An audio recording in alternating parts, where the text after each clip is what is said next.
What if? We back, man. What if? What possibility begins? Podcast that's really affecting my life right now, man. Really giving me life, man. Giving me energy every day. If I had to be honest. Your boy CJ. It's your boy Trav here.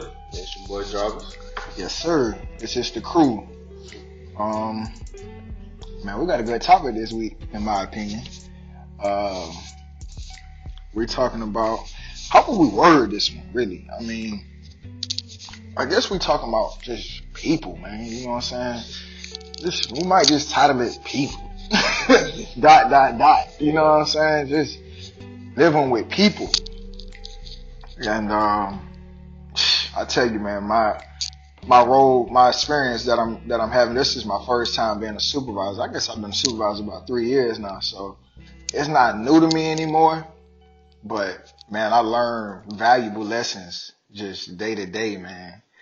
And you know, I tell y'all boys in the conference call, I had a little moment at work, man. Hey, and like we said last week, man, boy, I'm work in progress. You know what I mean?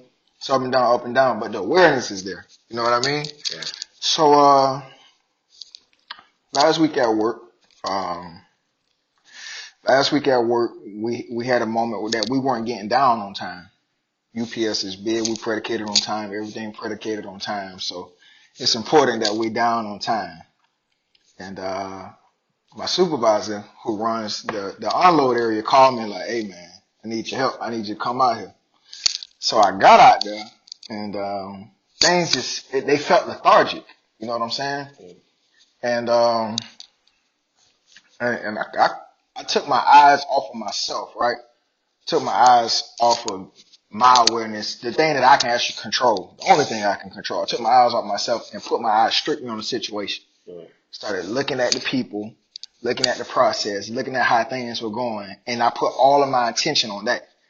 And slowly I got madder and madder and madder until I was fuming. You know what I mean? Now at work, I'm not a yeller, you know what I'm saying? I don't yell at people. But I can be a bully, you know what I'm saying? Like, I can mug you. You know what I'm saying? I might just stare a whole thing, you know what I'm saying? Just little stuff like that, man. And the thing is, I know what I'm doing. You know, even when I'm doing it, I'm like, man, CJ. Like, why you doing that, man? But like I said, man, one thing I've come to appreciate as we've been talking about awareness, boy, emotions are powerful, man. Like, they powerful, dog. And emotions are one of those things that you got to stay on top of. You know what I'm saying? Like, as you manage your insides, you got to stay on top of your emotions and your feelings. Because if you let them things drift away from you, before you know it, boy, you deep out at sea. You know what I'm saying? And boy, it's hard to swim when you deep out at sea, boy. You know, when that current moving, and that's what I would say emotions are akin to. Like, they like a strong current. You know what I mean? And if you drift out there too far, man, you're just gonna have to, what they say, don't fight it. Just wait for it to bring you on back in. Yeah. Yep. So your boy drifted out there, and I mean, just because I want to get to the topic, the next day I had to come back and I had to apologize to my whole crew. We do a PCM every morning. We do like a group meeting. And I'm usually not present at the PCMs, but I asked that supervisor, did he mind if I came to his PCM? And I came and I just apologized to the group. You know what I mean? Letting them know, you know, I'm the leader. And like I said, I wasn't yelling or screaming or anything, but I didn't give off the proper attitude that would allow people to rally and even want to finish strong. You know what I'm saying? That's my job as a leader. Not to berate people and beat them down and tear them down, but to encourage them, to motivate them, and to make them want to rally, you know, to encourage them to reach their full potential. Right? So in the conference call, we got to talking about that. And I told you, man, one reason I want to apologize because, I mean,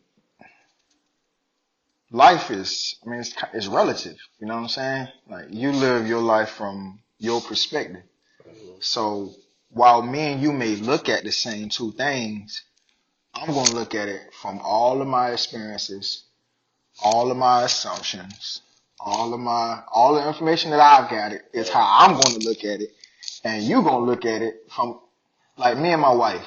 We were walking through the neighborhood the other day with the dog, and I think that's a nice house. Man, that's an ugly house. You know what I'm saying? The color's ugly. It made me feel like this.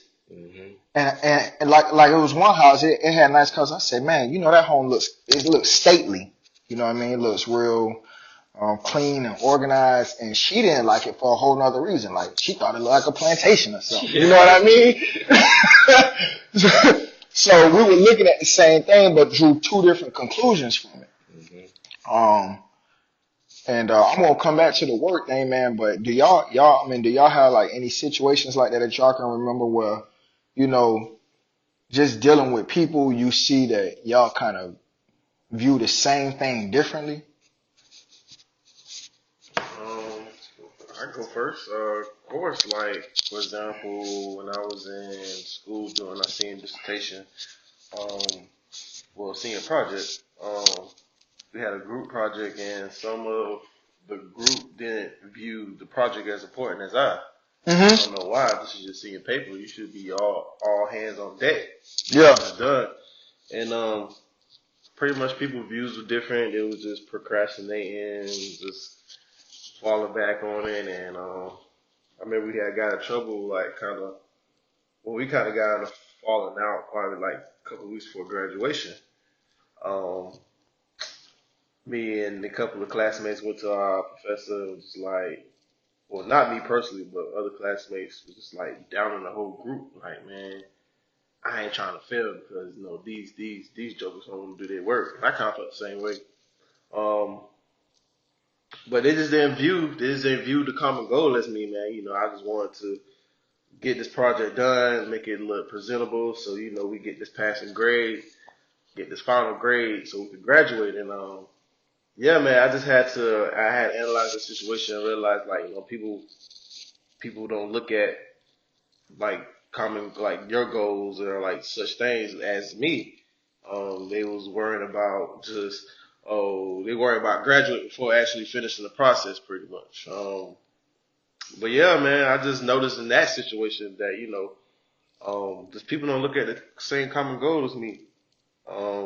So that kind of shaped me now, just to be present in mind. Like, look, man, everybody's not gonna view life as you.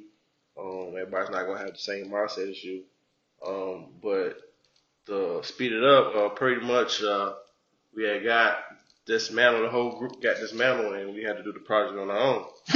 And we had pretty much. Got y'all mind right. We pretty much had 2 weeks to knock this project out on our own before graduation. And yeah, I was kind of discouraged a little bit. I knocked it out, man, but at the end of my project, it didn't fully work. So, like, a couple of days before graduation, I received the I for this project, and I couldn't, you know, get my degree. But when that happened, I just kind of got down on myself and start putting the blame on other people. Like, man, he messed me up, man. That's why I got that I. And I just, you know, as they say, man, when you point that finger at me, also that thumb also come back on you. So, I just had to analyze. I just had to analyze, like, well, I could have done this more, or done this better. But yeah, man, just that shake me up. They tried. That man said, when you point the finger, the thumb come back. And I'm trying to get my thumb to come back. Hey, but I think it's when you point the finger, 3 fingers come back at you. Yeah, there you go. Yeah. That way. Right thumb is super flexible. I'm like, bro, you ain't got no bones in your thumb. What's that abnormal thumb? Oh boy, but you funny as get out, man. Appreciate it. I definitely feel you. That's a good illustration, boy. Especially, boy, when it come down to some schoolwork, boy, nothing will make you lose your top like a group project. Nothing will make you turn up like a group project, man. Yeah. Oh my goodness, yeah, man. Those were some special days. And I have some teachers, it's like everything a group project. You're like, bro, can I get a homework assignment or something on my own? You know, I'm talking about everything a group project, but definitely stuff like that is akin to what we're talking about today. Big Trav, man, you a teacher. Yeah, People get on your nerves.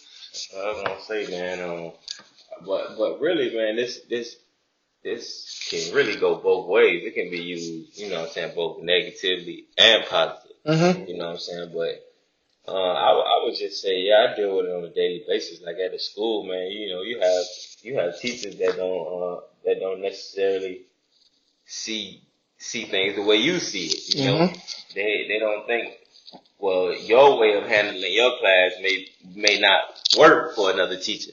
You know what I'm saying? What another teacher be doing, you may feel like, hey man, I don't know, bro. I don't think you should be doing that. You know what I'm saying?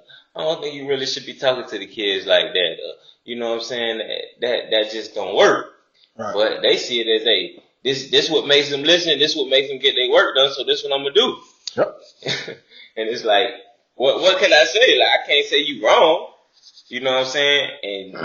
But yeah, that's a little touchy situation too at the school, man. But just on a positive note, though, for example, when we were doing everything, setting up the website, you know what I'm saying? We thought about it, said, oh yeah, I like it this way. We like it good. Then my wife came and was like, well, you know, why don't y'all do it this way? Right. I was like, oh, okay. Right. Yeah, that kind of do make sense. You know, now you that gives you opportunity to see it from a different view. Right. You know what I'm saying? Versus your own. And even another time we was working on I believe it was the website as well. We talked to Rashad. He was like, hey, you know what I'm saying? Right. Why don't y'all, make the pictures do it like this? He was like, yeah, man, that kind of do make sense. You know what I'm saying? Right. So not necessarily saying that your way of viewing stuff is always bad. You know what I'm saying? It just can be you can get some good out of it too. But also on the other side, sometimes, like I said, when it goes about like the teachers, and you can't really tell the teacher how they teach their class, because then that, you know what I'm saying? That's right. you don't want those problems going to work every day. No, you don't. You don't. Man, I think that's what I got. Man. Charlie, you brought two important words into the conversation that's going to be critical to what we talk about today. Okay. Because you have good, you have bad, and then you have different. Mm-hmm. Right? Different is cool. Like, different. It's just different. Yeah. You know what I mean? But when you bring that good and bad into a situation, then you got problems. Yeah. And one of the things that we run into when we're dealing with people is that label. Good and bad. Because you're going to base stuff as good as bad from your culture, your religion, your race, your sex. All of these socializations are going to determine whether something is good or bad or not, right? Right. But that's not cool. No, that's not. You know what I'm saying? Like, if if somebody playing country music, should I say that's bad music? Like, man, turn that job off, bro. Cause just yesterday at the school, one of the kids was like, "Yeah, Mr. Perry, I want to listen to the kind of music you listen to." Like, you know what I'm saying? Thinking to myself, like, what that mean? He's like, yeah. This is a little white boy. He was like, yeah, man, my dad doesn't like the kind of music you listen to, man. He likes to listen to country. I'm like, well, I like to listen to country too. I listen to a little bit of Luke Combs. Yeah. He said, okay, a song. I was like, yeah. So me and him sitting on the pot singing some Luke Combs. So, you know what I'm saying? But it's just that, you know what I'm saying? Like, oh, listen to the type of music you listen to. Yeah. You know what I'm saying? What? Like, you can't listen to country music. Yeah. Yeah, man. That's what our socialization do, right? We break everything into tiny, itty bitty little categories. But man, that becomes a problem when what you're doing is not strictly different. It's either right or wrong. Right. You know what I'm saying? It's that right or wrong thing. You know what I'm saying? But going back to my example at work, I'm looking at the employees, and they simply have a different perspective than I do. You know what I'm saying? I'm over people, they're over themselves. You know what I mean? They don't view the situation, they don't have the same pressures that I have. They don't have we view the situation totally different when it comes to getting down. Now, granted, I would like for my employees to have the same mindset as me, but even if they could even have some of the idea, if they never walked in the shoes, they don't know. You know what I mean? When they leave, they just leave. You know, it's different than when I leave. When I leave, I got to answer for what happened before I left. So instead of viewing it as different, viewed it as wrong. You know what I'm saying? Like, what they're doing is wrong. You know what I mean? Right. And I think that's where I began to stray. Because once I call what I'm doing right, what you're doing is automatically wrong. And once I call what you're doing is wrong, you know what I mean? I'm automatically right. So once I say that something is right, I automatically have to be against all that is wrong. Against it. You know what I mean? Like, now I have to demonize what's wrong. Right? It can't just be different. Now I have to actively demonize it, and my mind is going to assist me in that. Like, I don't have to set out to do it. My mind going to take care of it for me. You know what I mean? And that's one of the issues that we run into when we dealing with people. And you can't do that because, like I said, all of those different social factors that I just named and many more that I probably didn't come into effect with how a person acts. And one thing that always strikes me when I see somebody behaving differently than myself, I always wonder, like, what went into that? Like, how did they get to that point? You know what I mean? And we were talking, we had a recent death at UPS, somebody that was well known in the community. And, well, one of my coworkers called and we were talking about it, and she was telling me about another, because we were talking about senseless murders, right? And she was telling me about a conversation that she had with a guy who had been incarcerated. And they were talking about a separate murder, but they were saying, but the guy was saying that it was basically justified just off GP, just off the code, you know? You know what I'm saying? Just off a code of respect for a man. And she was irate because she's like, that's the dumbest thing I ever heard. You know what I mean? Which it probably was the dumbest thing she ever heard. Right?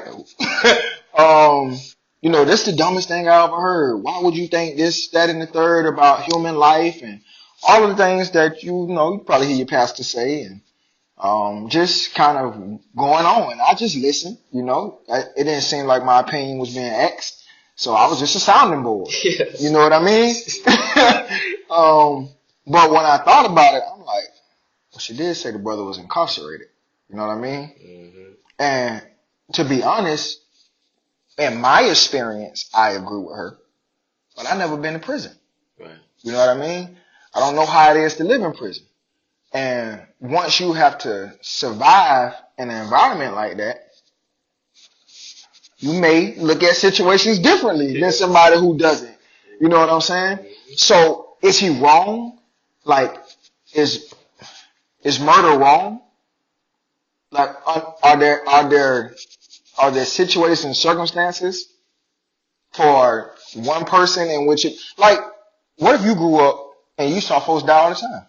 Mm-hmm. You lived in a war zone, or you lived in the projects, or you lived in a high crime area or whatever, and you saw folks die all the time. Would you have the same view on murder as I do? There's a chance that you may not. You may see it as a normal phenomenon, right? Somebody do something you don't like, you handle it, well, whatever way, you know what I mean? Is that a right wrong, or is that a different? Man, for me personally, man, I think that whole murder thing is just different, man. It's just how you view it. Because, like I said, and I think it's more so of the word murder. Mm-hmm. You know, I think that plays a big role on it too. But just like I said, now if somebody said, "Oh yeah, this happened and he got killed for self-defense," then, you know, it's cool. It's cool. You know what I'm saying? It was self-defense. But that's why I said, when we talked about this on the conference call, I was like, no, murder, it's not, and we didn't use the word different on the conference call, but I was like, no, it's not necessarily, it's not always bad, and it's not always good. It's just one of those different situations depending on how you as a person view it. And like I said, if somebody trying to rob me and I got a family with me or something like that, it's going to be a self-defense. You know what I'm saying? But if it's just like the word you use, senseless, then yeah, that's a problem. Okay. So you think that is wrong? Man, I don't want to talk about You know what I mean? If it's a problem, right? If it's a problem, is it wrong? I've been locked up for 15 years. You step on my shoe. In prison, if you step on somebody's shoe, you're supposed to say something. You don't say nothing. You keep walking. I feel threatened. Like you doing something against my manhood. Maybe you're going to come back and do something to me later. You know what I mean? You know what I'm saying? I could be cleaning your drawers for the next 10 years. Right. So I ain't trying to clean no drawers. I stepped to you about it. You end up dead. Am I wrong?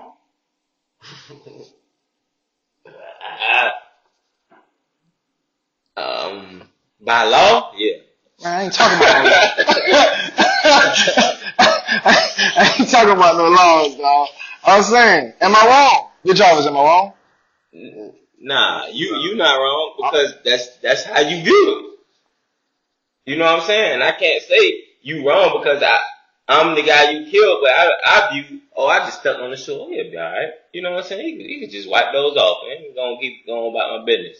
You know what I'm saying? I don't view choosing that big of a deal. Right. But I ain't been incarcerated for 15 years. You know what I'm saying? And I ain't had to live in that. So I had to learn how to survive in that. Yeah. You know? So. And I believe that, don't get me wrong, things are important for social reasons. Mm-hmm. You know what I mean? Like, it's not going to be good if we have folks walking around just knocking folks off. Right. You know what I'm saying? That's right. You know what I mean? Yeah. Stuff is good for social reasons, but at the same time, it's that naming it as right and wrong. Mm-hmm. It may not be best for a social setting, you know what I mean?